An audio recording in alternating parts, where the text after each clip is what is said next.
we're living in a new cap reality, and so frankly, it's hard to discern what exactly. I'm still not used to what exactly this is. $35 million a year for obviously Emmanuel Quickley sure seems like a lot, given that he was a bench player for the New York Knicks a year ago. It's a pretty big bet on this player.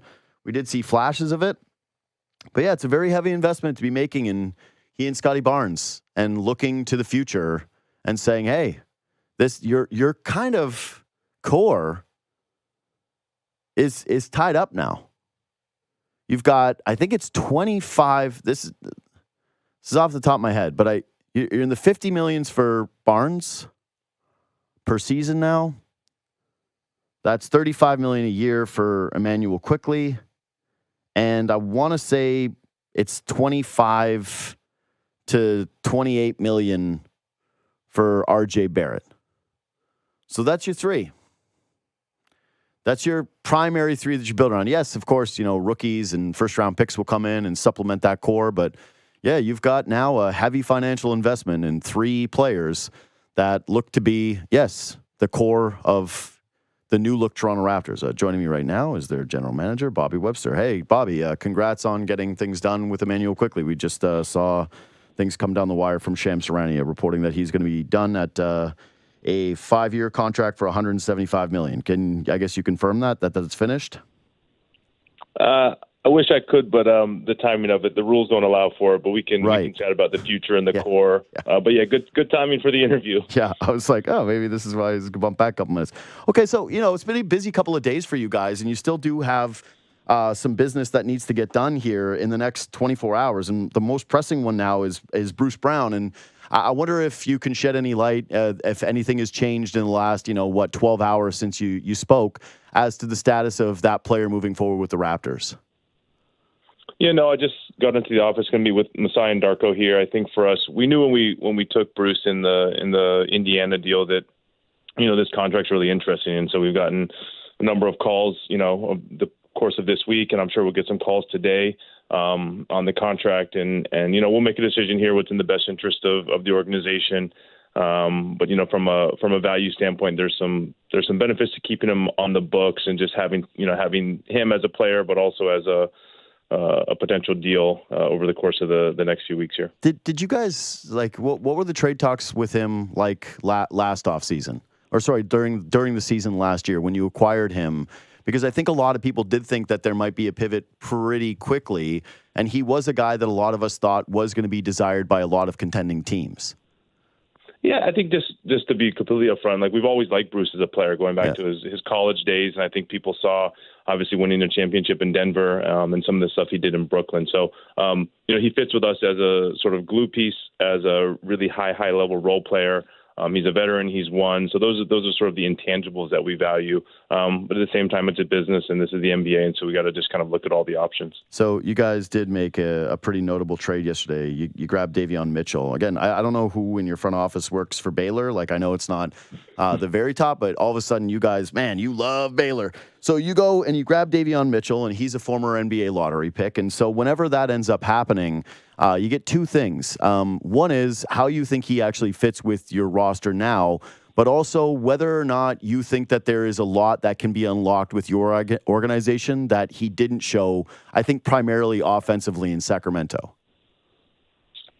Same thing with him. We can't talk about any of the deals, but I think we can just generally say, we at the deadline and part of, as we go through this rebuild, we want to have some flexibility to take on some contracts, take on some money, take on some draft picks. And I think that's sort of been our mindset, which is, can we pick up some players, or we can pick up some assets over the course of the summer that we can take shots on, and whether they're, players in the draft, getting extra picks in the draft, or maybe sort of what you're suggesting is younger players that maybe you're taking a second shot on. And I think, we're always going to be open to that. We feel like we have a program here that has developed a lot of players over the course of our 11 years now, whether they're first-round picks or second-round picks or undrafted. And so ultimately it's on us. Not all of these type of players are going to hit their second time around. But I think having as many bites of the apple as we can has been beneficial, just as a roster-building strategy throughout the NBA. So, cap space has always been very valuable, but now you're seeing how penalizing the second apron is, especially on teams. Have you found that this year in particular, you're noticing an even greater value on being able to weaponize cap space than years prior?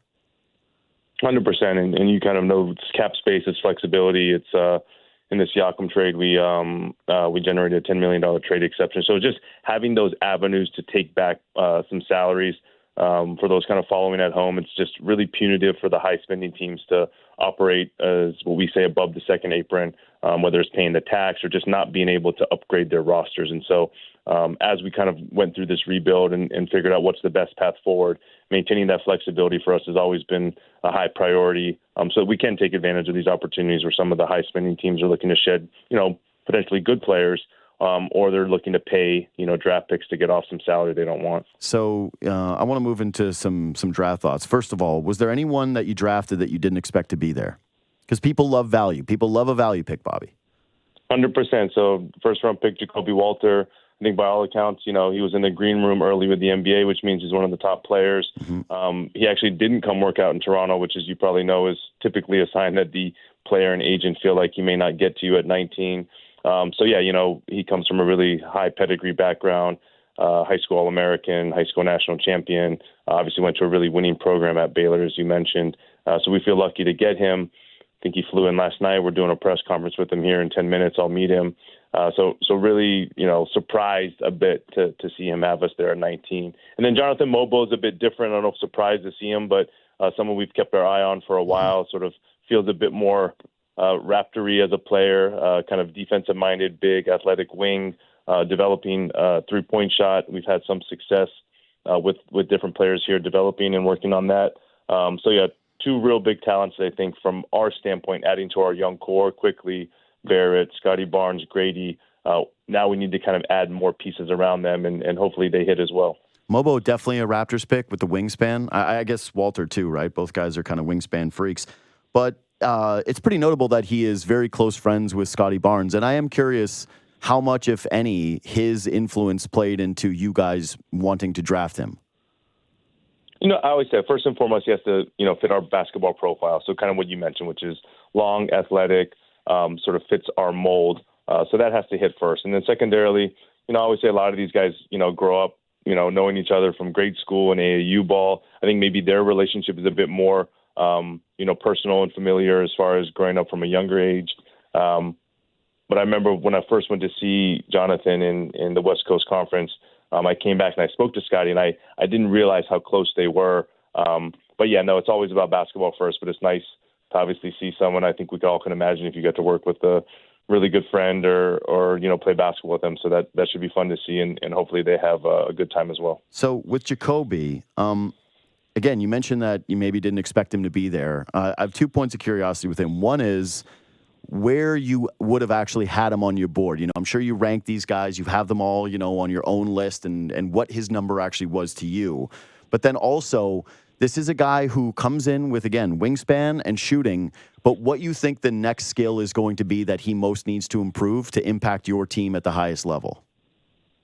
I think I'll start where you kind of ended. So, this sort of 3-and-D mold right off the bat, right? And so tough-minded, aggressive, winning type of player. I think he's probably shoots a better ball than maybe the percentage. If you look at kind of the splits early in the season at Baylor, he shot it really well. So I think we're from that. And then, that's why you scout these kids since they're in high school, and you sort of see them in different roles in high school programs or some of the summer stuff, USAB. So I think, we feel like he has a bit more, shot creation off the dribble. But at the same time, he's coming into a program and he, rookies, do one or two things well. I always say if you can just improve on one thing every offseason as a player, in 4 or 5 years, you'll be a really good player. So not too many expectations from the standpoint of we want him to do a lot. But, come in, defend his position.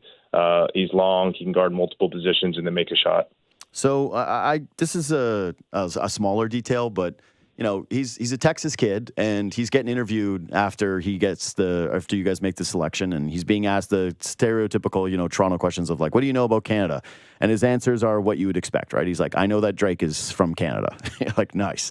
And then there's very little other knowledge, and it's not. This is a world-class city. Obviously, people who live here know that. But when you're a kid from Texas and you're that young, making this leap and having to go live in a new country obviously can be very difficult. I'm curious how your organization helps get kids like that acclimated to coming and living in a new country.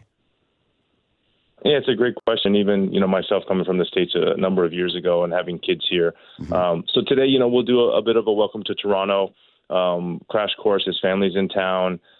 He'll go back to probably Texas over the course of the weekend. And then next week, he'll be back in Toronto for, a full week of training as he prepares for Summer League. We have, as you can probably imagine, an entire department here dedicated to the development of these players off the court, life skills, finding a place to live, sort of money management. So it's a huge part of existing as a professional athlete. But no, today should be fun. I don't know exactly what they have planned, but they'll do a tour of the city. They stay downtown, CN Tower. Probably everyone has a bit of fun with the new money and that kind of stuff. So, the next week will be a crash course. I think when he comes back in the fall, if you think of sort of as like school or college, he'll look for a place to live and go from there.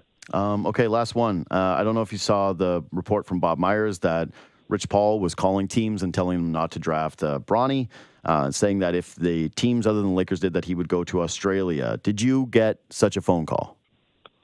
That one is, this world, it's a bit above my pay grade, and those are the power brokers that be. No, so, that is your exact pay grade. That's who you'd be the guy that you call. We observed from afar as a fan. I think it was a unique situation for the league, and I'll leave that one there. Because, there were reports that you guys were quite fans of him, and obviously he does have a very direct relationship with Masai. We followed Bronny for a while. I think as a prospect, he's been on the circuit, so we know him as a player. That's about it. Hey, Bobby, thanks again. Congrats on the draft, and good luck with the rest of the offseason, man. I appreciate the time. Awesome, man. Thanks for having me on. Take care. Bobby Webster, Raptors GM. All right, we're out of time.